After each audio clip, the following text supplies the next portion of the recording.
Suku Cham atau Bani Cham adalah kelompok etnis di Asia Tenggara. Mereka menghuni daerah antara Provinsi Kampung Cham di Kamboja dan daerah Phan Rang Thap Cham, Phan Thiet, Ho Chi Minh City dan An Giang di Vietnam Tengah. Diperkirakan sekitar 4.000 suku Cham juga tinggal di Thailand, banyak dari mereka telah pindah ke selatan ke Provinsi Pattani, Narathiwat, Yala, dan Songkhla untuk bekerja. Suku Cham membentuk pusat komunitas Muslim di Kamboja dan Vietnam. Bani Cham mempunyai hukum dan ritual agama sendiri. Merujuk pada riset The Influence of Hinduism Toward Islam Bani pada 2018, Islam di Vietnam kini terbagi dua. Pertama, komunitas Muslim yang berkembang di kota-kota besar. Komunitas ini berpegang teguh pada Al-Quran dan hadis, sama seperti di Indonesia. Sementara, komunitas kedua adalah komunitas Bani Cham, yang hidup dan menjalani laku sebagai umat Muslim tidak berlandaskan Al-Quran, hadis, dan rukun iman Islam. Mereka memiliki hukum dan ritual agama sendiri yang berdasarkan adat dan istiadat setempat. Menurut konsep Bani Cham, orang dapat mendelegasikan atau mewakilkan tugas keagamaan kepada ulama atau sesepuh. Sementara umat biasa dibebaskan dari kewajiban agama tersebut. Meskipun terbilang sebagai kelompok minoritas, Bani Cham atau suku Cham yang beragama Islam dapat menjalankan ibadah berdasarkan kepercayaan mereka dengan bebas. Hanya saja, cara ibadahnya memang berbeda dengan penganut Islam pada umumnya.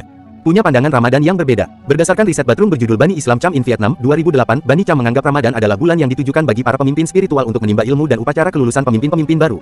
Mereka juga percaya bahwa Ramadan menjadi momen di mana arwah leluhur kembali ke dunia untuk mendatangi keturunannya. Pada 3 hari sebelum Ramadan tiba, para pemimpin akan menyepi dalam masjid, di mana mereka tidak makan, minum, dan bicara. Selama 3 hari ini masjid dilarang dikunjungi non-pemimpin. Baru ketika Ramadan benar-benar tiba, para pemimpin baru yang telah mengurung diri selama 3 hari tersebut diizinkan keluar. Bukan untuk pulang ke rumah masing-masing, tetapi untuk berkhotbah pada masyarakat Bani Islam Cham. Bani Cham tak wajib puasa. Saat Ramadan, Bani Cham tak wajib berpuasa. Seperti yang sudah dijelaskan sebelumnya, ibadah Ramadan dapat diwakilkan pada pemimpin agama. Jadi, umat biasa akan mengantarkan persembahan berupa nampan berisi makanan kepada pemuka agama yang datang ke masjid. Tujuannya adalah untuk menunjukkan ketulusan mereka kepada Allah. Saat berada di masjid, para pemuka agama ini akan melakukan semacam meditasi. Mereka tidak berbicara, makan, dan minum selama 3 hari. Jika sudah lewat periode ini, maka mereka akan melakukan kegiatan dakwah di dalam masjid selama 15 hari di bulan Ramadan. Ramadan pada Bani Cham hanya 15 hari. Berbeda dengan bulan Ramadan yang berjumlah 30 hari, Bani Cham memaknai Ramadan hanya 15 hari.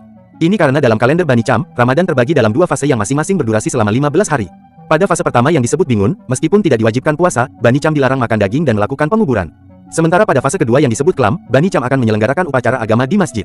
Tidak wajib salat. Selain bulan Ramadan, ada perbedaan mencolok lain antara umat Islam Cham dengan umat Muslim pada umumnya, yakni ibadah salat. Sebagai kewajiban dalam laku keislaman, Islam Cham tidak melakukan salat. Masih merujuk riset The Influence of Hinduism Toward Islam Bani 2018, umat Islam Cham tidak salat 5 waktu, melainkan hanya mendirikan salat Jumat. Mereka berpandangan jika kewajiban melaksanakan salat bisa diwakilkan melalui perwakilan yang disebut acar. Acar inilah yang kemudian menitipkan salat dari keluarganya agar kehidupan di dunia dan akhirat berlangsung baik. Proses dakwah Islam yang belum tuntas. Selain Ramadan dan tidak wajib salat, perbedaan Bani Islam Cham dengan Muslim pada umumnya adalah menjadikan Rabu sebagai hari utama, alih-alih Jumat. Keberadaan Bani Islam Cham di Vietnam yang melakukan praktik keagamaan berbeda dengan Muslim pada umumnya, kemungkinan muncul karena proses dakwah yang belum tuntas, terutama saat kerajaan Champa masih berdiri. Kala pasukan di Viet muncul untuk merebut kekuasaan Champa, penganut Islam Cham yang belum selesai memahami Islam terpecah ke dalam wilayah-wilayah yang berlainan. Di satu sisi, muncul penganut Islam Cham yang akhirnya menerima dakwah agama Islam hingga tuntas. Di sisi lainnya, terutama yang tinggal di wilayah Phan Rang dan Pang Ri, prosesnya terhenti begitu saja yang kemudian